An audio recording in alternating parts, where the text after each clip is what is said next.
Hello and welcome here to the momcast.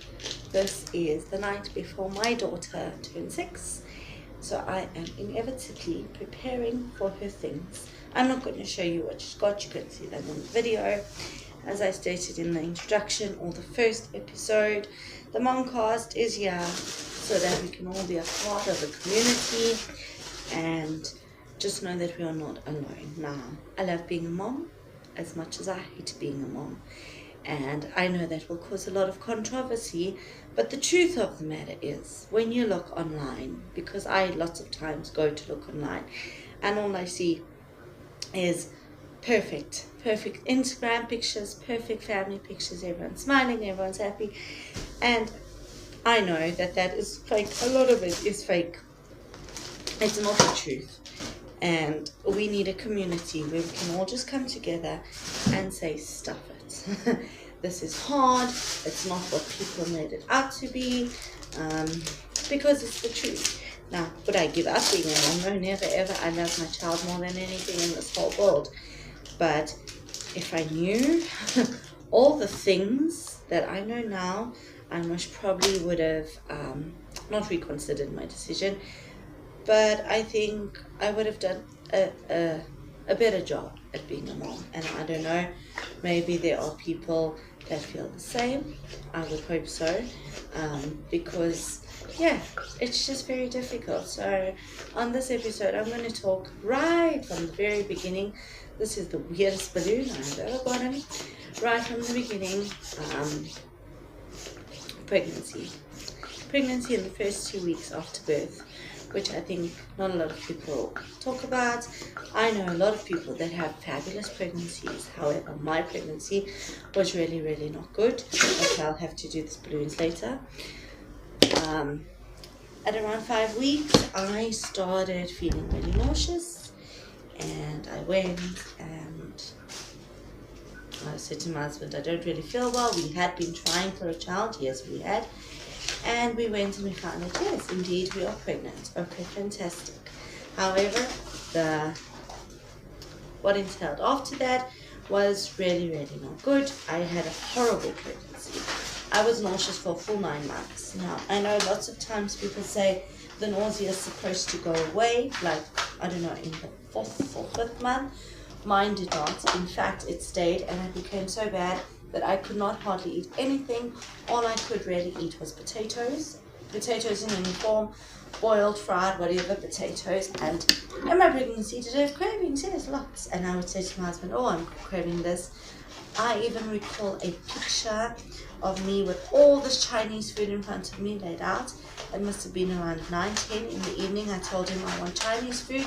He made a plan, he got me Chinese food. How, I don't know, because as I said, it was in the middle of COVID. The moment he brought me that Chinese food, I said, take this stuff away from me. I didn't want any of it. The doctor was also like perplexed. He's like, you're gaining all this weight, but you're not really eating, because I wasn't. Anything just made me ill.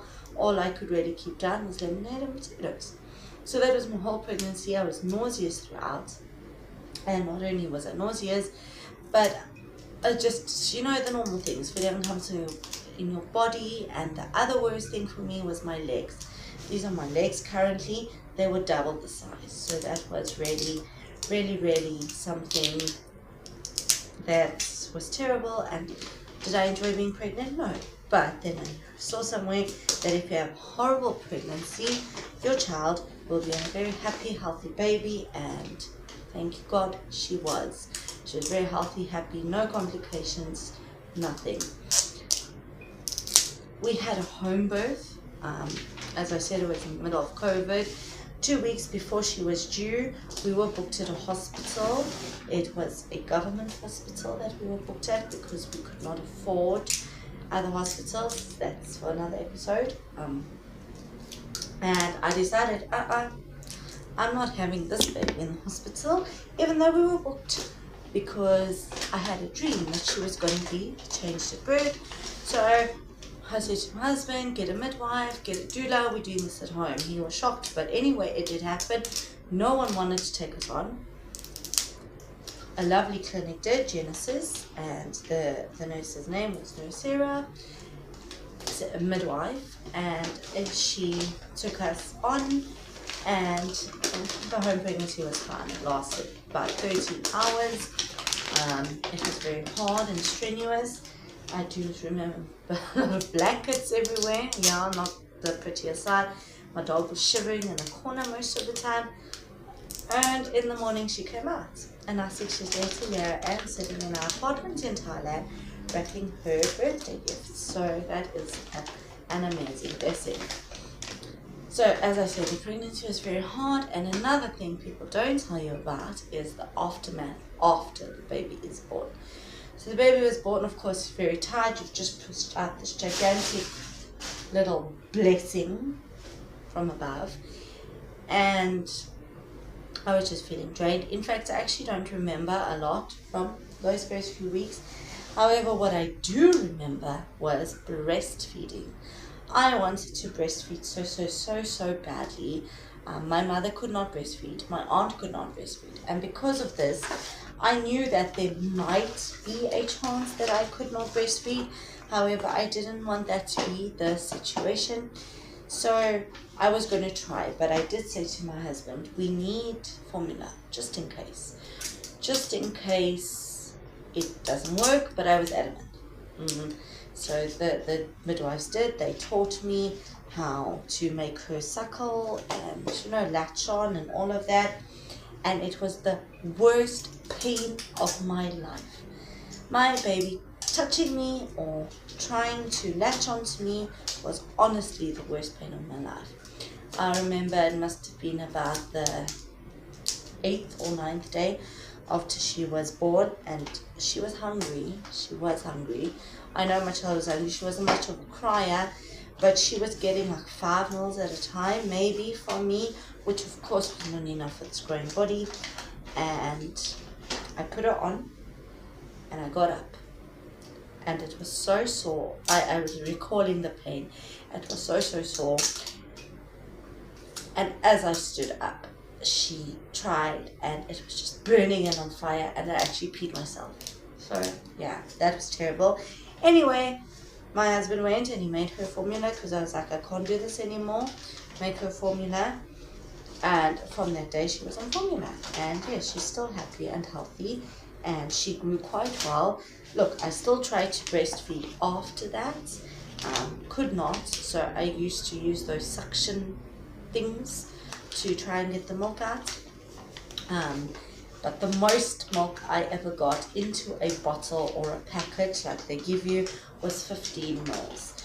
So breastfeeding, it just was not in the cards for me. Also, I never needed to take those tablets to reduce the milk or anything, because there was nothing. Like literally after that happened, the colostrum was the most important, which I believe she did get from what the nurse told me. The midwife, she said she must have got it because it was within the first 3 days. But after that whole incident of me peeing because it was so sore, and then pumping, it was that peeing happened on the Wednesday, and then the pumping was on the Friday. I got 15 mils, and after that there was never ever milk again. Also, the first 2 weeks after she was born, it was really bad. As I said, I don't remember much, just the really big events. But I do remember being in the bathtub, and this was maybe on the 2nd or the 3rd day afterwards. Of course, the baby had been born. I think my sister-in-law was there. I can't remember if she was there or not. I do know my housekeeper at that point was there. May God bless her. I miss her very much. As I said, we live abroad now. I do recall she was there, and she insisted I keep the door open. Like, not open, but just halfway, because she was actually a caretaker before. But anyway, I was like, no, I'll be fine. And I closed the door. And anyway, I was doing this bath in salt water, as they had advised me to do. And it was so weird, actually, if I'm thinking of it, because I was having this bath and I was feeling fine. I was feeling fine in the bath, and it was quite a long bath as well. And I got up, and as I got up, we had this handrail on the side, and I hold it.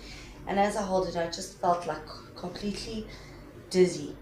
And then I just felt something pass through my body, and I looked into the bathtub, it was just blood. There was blood everywhere.